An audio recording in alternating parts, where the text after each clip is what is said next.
तो आज मैं आपको एक ऐसी इंफॉर्मेशन देने वाला हूं जो कि आपको सिर्फ हेल्थ ही नहीं आपके वॉलेट को भी इफेक्ट करता है। इमेजिन आप किसी लैब में जाते हो और आप अपना ब्लड सैंपल देते हो, ये एक्सपेक्ट करते हो कि आपका रिपोर्ट प्रॉपर तरीके से निकले एंड अकॉर्डिंगली आप उस पर एक्शन लोगे। बट जो रिपोर्ट आपका निकलता है और जो रिपोर्ट आप देखते हो वो रिपोर्ट एक्चुअली में आपका है ही नहीं। बात यहाँ पे ही नहीं है। एक्चुअली पुणे में एक अनऑथराइज लैब एक्सपोज हुआ है जहां पे वहां पे पेशेंट के जो ब्लड सैंपल है उसके अगेंस्ट जो रिपोर्ट निकलने वाला था वो रिपोर्ट एक्चुअली ओरिजिनली नहीं है। वो एक simple computer generated pre filled form में इंफॉर्मेशन एंड न्यूमरोलॉजिकल डिजिट डाल के उस चीज को प्रिंट आउट निकाल के पेशेंट को दिया गया है। जस्ट इमेजिन, यहां तक ही नहीं है, दिल्ली के एक अनऑथराइज्ड लैब को भी एक्सपोज किया गया है रिसेंटली, जहां पे ये देखा गया है कि उस रिपोर्ट के ऊपर जो डॉक्टर का नाम यूज किया गया है उस डॉक्टर के कंसेंट के बिना ही उस डॉक्टर को पता भी नहीं है कि उनका नाम वहां पे यूज कर दिया गया है। इसके अलावा भी बहुत सारे ऐसे केसेस हैं जहां पे डॉक्टर के सिग्नेचर ऑटोमेटिकली वहां पे प्रीफिल्ड कर दिया जाता है और उसका कोई नामो निशानी नहीं होता डॉक्टर को कि उनका ऑलरेडी सिग्नेचर हो चुका है एक रिपोर्ट में। अभी इससे बचे कैसे? आप कभी भी किसी भी ब्लड सैंपल किसी भी लैब में अगर देते हो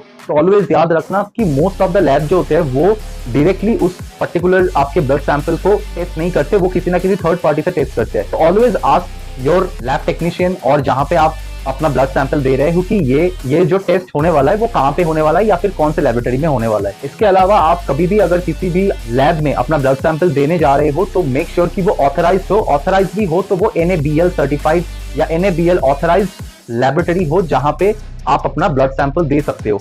ये छोटी मोटी कुछ चीजें आपको ध्यान में रखना चाहिए ताकि आने वाले टाइम पे आप इस तरीके के गलती ना करो और आप अपना रिपोर्ट प्रॉपर तरीके से देखो, क्योंकि उसी रिपोर्ट के हिसाब से आप अपना आने वाले एक्शन डिजाइन करते हो।